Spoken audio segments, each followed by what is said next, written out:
Hey, welcome back everybody to another episode of Authentically You, where there is no permission needed to be real, raw, and 100% you. I'm Kirsty Day, your host and owner-operator of Empower Fitness, where health, wellness, and transformation are the name of the game. All right, today we're just gonna get right into it and just review a little bit about what we talked about that first episode. If you guys tuned in, you got to hear a little backstory, a little personal with me, how I really made that first change in my life to discover who I really am and who I want to be, right? That authenticity of who is Kirsty, who is this KJERSTI, right?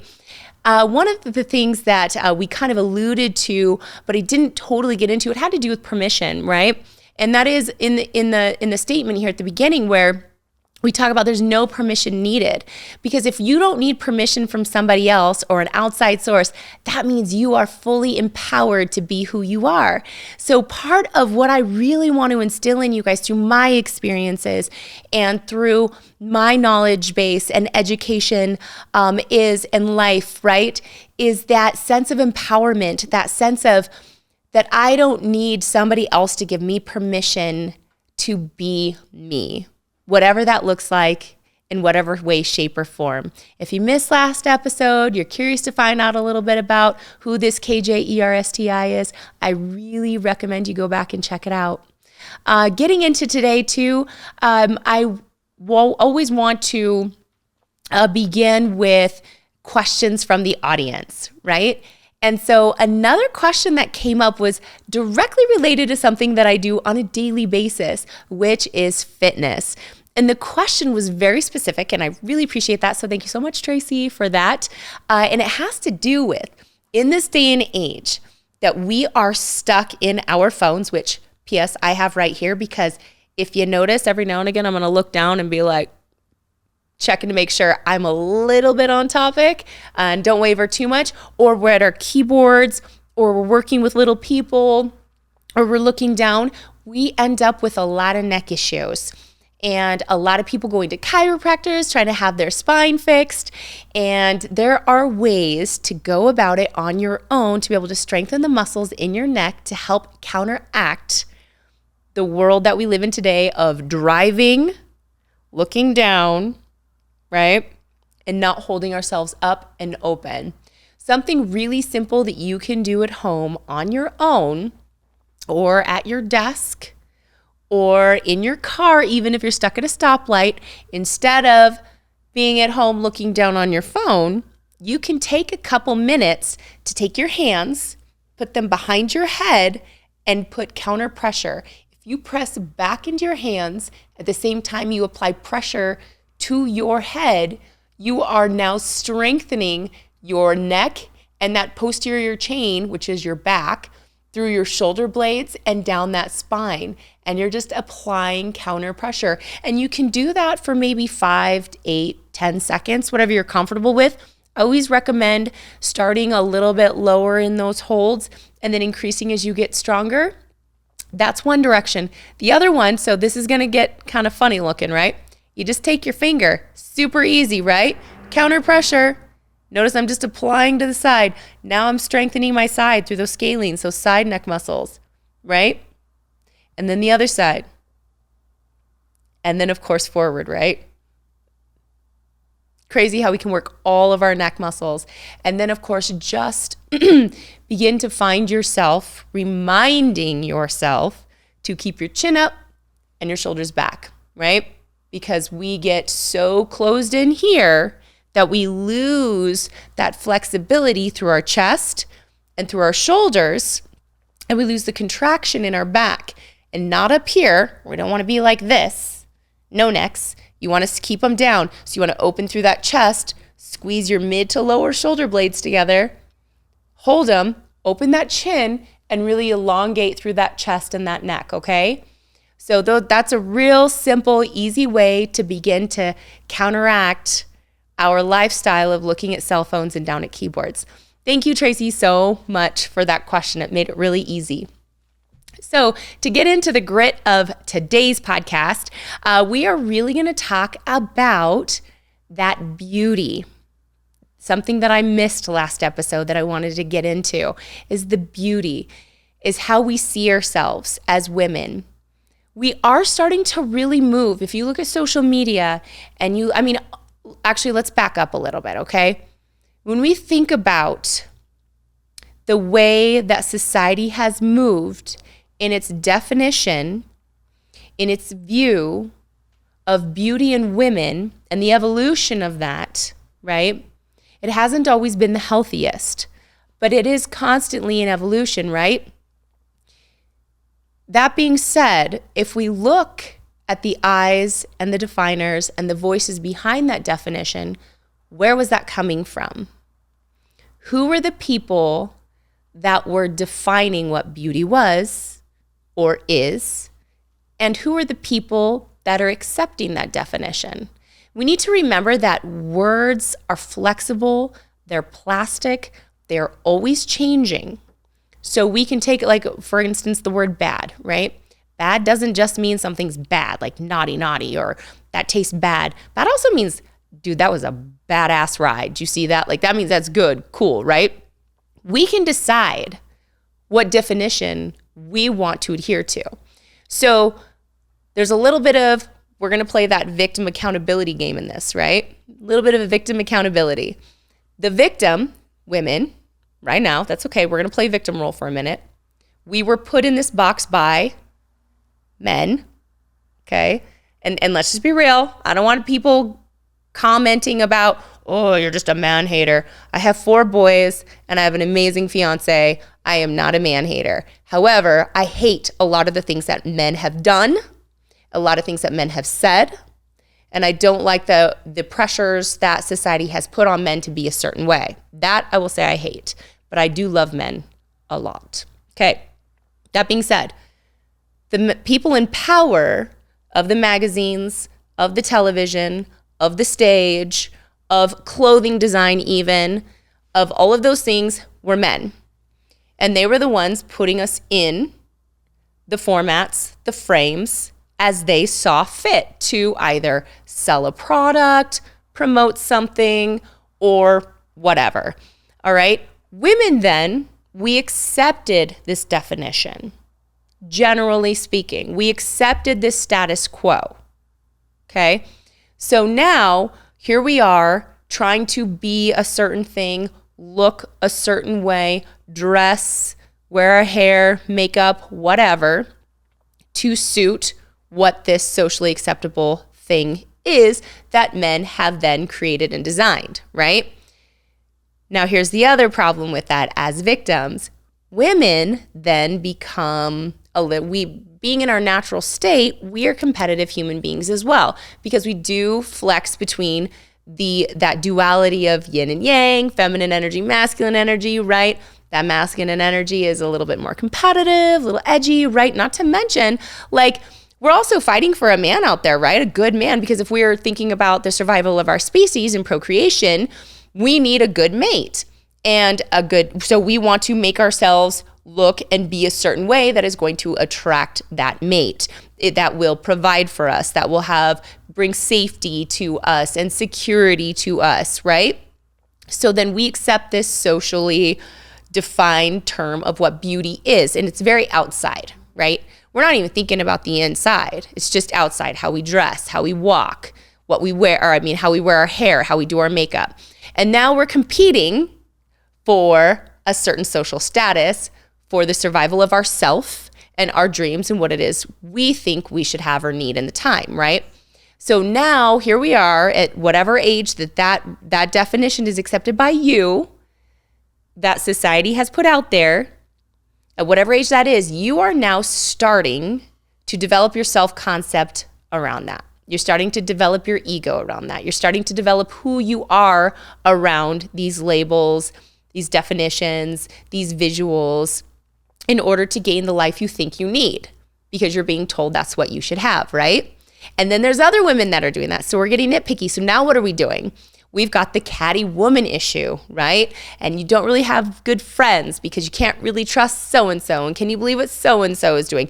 Guys, there's such an evolution around this term beauty, because that is so ugly, right? I mean, we think about that. That is just so ugly because we've become so much more evolved now, right?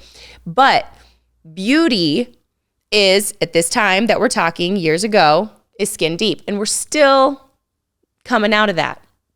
So my challenge for you is to really take a look at this victim, predator, I guess, for lack of a better word, stage, and change victim to accountability. What is our accountability in this? As a victim, granted, I know we can be victimized, right? I'm not discrediting that, and we'll get into those kinds of things later in later episodes. But for today, I really want you to look at this term victim, especially as it pertains to how we may or may not be defined by those around us and by the world around us, and how we define ourselves. We are choosing, we are accepting this definition, right?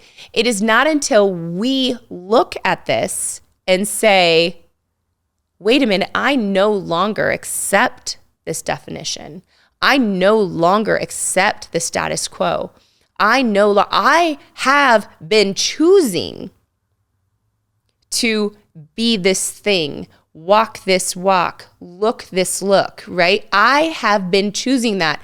Now what we are is empowered, because now what we're doing is we're taking our power back to say, I reject it, or if you accept it, good on you. Accept it, take it, own it, honor it, be that, right? That's totally fine. But if you do not accept this one definition of whatever beauty is, then it's up to you to change that for yourself. What does that then mean? That means separating yourself from a crowd. And what else does that mean? That also means it can be lonely. That also means that you are setting yourself up for other challenges, such as ridicule, ostracization, all sorts of different things, right? I get it. I've been there. I've done it. I am with you. And it's scary. It's a super scary place to be. Also, if you start to stand up for yourself and redefine who you are, what beauty means, and we start to put ourselves out there as the beautiful person that we see ourselves to be and claim that, then there's a whole nother side to that, right? But until we step into that place of empowerment and take our power back to redefine what beauty is, what beauty means, what does it mean to you, what does it mean to me, until we do that, we will continue to hold ourselves in that victim role, and we will continue to live in codependency, and we will continue to live without boundaries of our own, and we will continue to live in a very weak state where we allow other people to define us, other people to tell us what our dreams are. And then we continue to live in a life of complacency and, frankly, dissatisfaction. So getting into beauty now, we have so many amazing things happening through social media. We have so many things happening in the world of us women that I am so excited about on a daily basis. Personally, I don't know how, when, where, why, or what was instilled in me somewhere along the line where I, for whatever reason, even when I found myself falling into the social norms and status quos, I felt the dissonance. I felt the disconnect, and I was able to pull myself back, redefine me again, find me, and move forward, right? Some of us have the power to do that. Some of it might just be an essence of what you're born with. It might be something that somebody said once. Not exactly sure. But some of us have the ability to do that. Others really struggle with that, and that's okay. What that means is those of us who do have that power, who do have that strength, who do have that ability, it makes us that much more important to really standing on our own and supporting and encouraging the women around us and raising them up, building them up and supporting them, especially when they put themselves out there in social media platforms and in the public eye and praise their own works, praise their own beauty, praise their family, praise their challenges. I mean, just really bringing their own self up and out. We have to be there to really encourage them. Somebody said something on a Facebook, or actually to me personally, about her Facebook posts. And she said, what's almost sad is how we women, it's like we kind of fluff aside when another woman is I don't know, posting a nice selfie of herself, or she's praising herself through an image or a little video on social media, and she's praising herself. And women will scroll by and they'll just like it, or they'll just love it and hardly engage. But then when a man will do something, there's a lot of engagement from man to man in that. And she said she thought it was really sad that we are still there. And I had to agree with her on that. I thought that was a really astute observation. And since then, now I'm the kind of person where maybe there's others like me out there as well, where I'm scrolling and I see a sister doing something great, and I'm like, okay, I don't have time to read this whole message. I don't really have time, but I want to like this. I want to love this. I want to give my support. So there's definitely that going on, right? But what it did is it brought to awareness in my own eyes that I need to stop. I need to be present, and I need to honor myself as a woman, the beauty within my own self, to empower her, build her up, and praise her for her works and for how she is viewing and seeing herself. Because I promise you, ladies, that there are very few of us that are 100% comfortable praising ourselves publicly, because it's not easy. It goes against the grain. It goes against everything that we are. And so I just want to encourage you today to think about how you view beauty, how do you define it, and where do those definitions come from? And I want you to feel empowered to step away from the social norms, the status quos around you, because we live in a society that, over here, this is beautiful, over here, this is beautiful. And thank God for that, right? We got a lot of communities of beauty and aesthetics and whatever going on that we appreciate. I really just want to empower you and encourage you to seek out the beauty within you. What makes you feel beautiful? When do you feel that power of a woman? What gets you going? I don't know. For me, it's not what you would think it is. I mean, here I've got my hair did, I got my red lipstick on, okay? I'm all done up. All right, I get that. I love this, right? I love this. But I feel the most beautiful, and you can check me out on my Facebook page. I feel the most beautiful when I'm at the gym and I've got a muscle pump on and I am strong and I am in my physical, I'm pushing my body to a limit. I'm feeling the tearing down of the tissues. And as that blood pumps and fills up and I just feel strong and empowered, I can face the world as I walk out of that gym and I put on my face and I go out. I can face it feeling beautiful and strong and sexy. That for me is beautiful. I feel most beautiful when I'm at the gym, sweaty and gross. So I just want to encourage you again to define, get a piece of paper, go to a whiteboard, whatever, pick up your phone, make a verbal note on there of what you have so far accepted, what beauty is in your community and in your surroundings. Where did those definitions come from? What don't you accept about it, or what doesn't quite resonate with you? Because you may not even really know yet what that means to you or what isn't quite right about it. You might need to seek that out. You might need to try different things. You might need to dabble, maybe talk with some girlfriends and really talk this out, because it can be confusing. But I just want to encourage you to do that. And it might even be deeper. So we're going to take a second to just go a little deeper with this, okay, you guys? I hope that's okay with you. Our outside beauty and what we see when we look in the mirror is just a reflection, and it changes. there was a time in my life personally when I looked in the mirror and I didn't even recognize myself. I'd been married at this time for 5 years, 5.5 years. And I had just given birth to my 4th son. And I was in an abusive relationship with an alcoholic addict. And I had pretty much lost myself.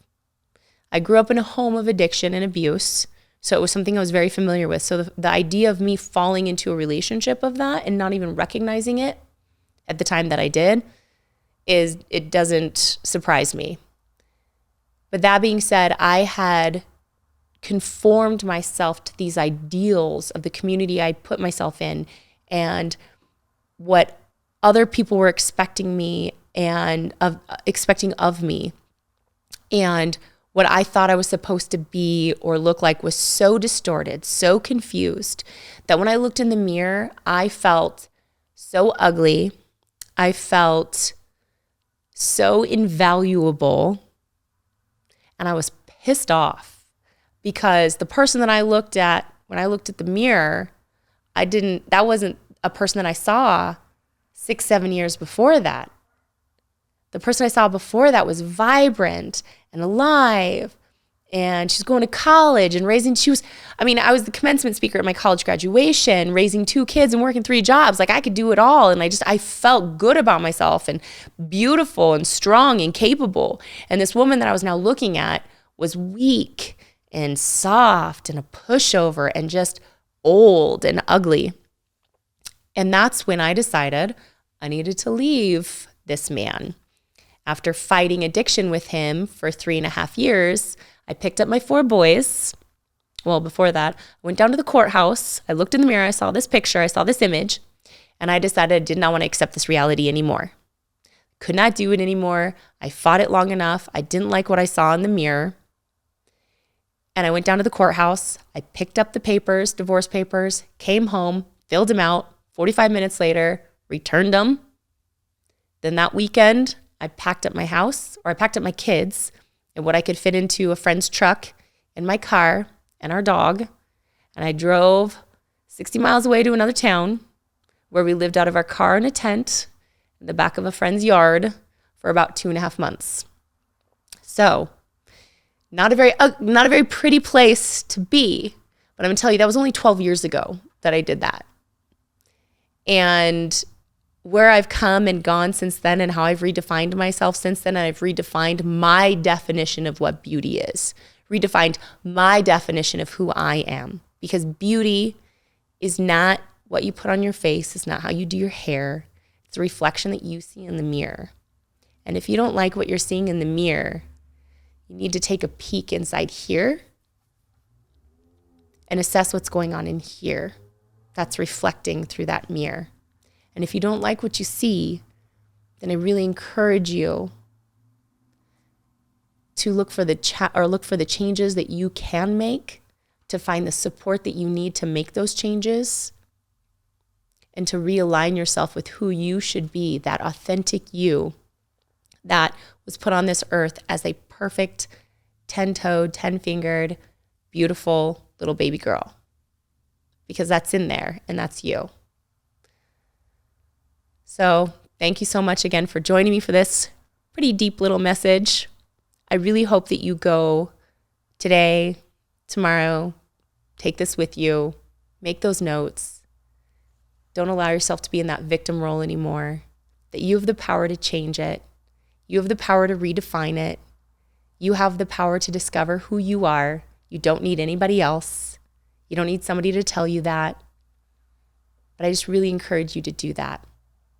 Reach out to me if you have any more questions to get a little bit more in depth, or personal questions for me, or a comment, or something more that you want to talk about. Please reach out, write a little message, and don't forget to subscribe, like, whatever it is you guys do. I'm totally not a millennial. I'm 42, like I'm old and stuff. So I don't know what it is you guys do, but follow me in whatever way. And subscribe so you don't miss out on future episodes, because we're going to keep getting deep, ladies. We're going to keep getting deep.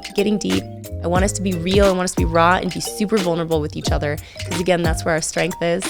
And I just really, really hope and pray that you go and you just go and be you. Just be you, beautiful you. Thanks again for tuning in. See you next time.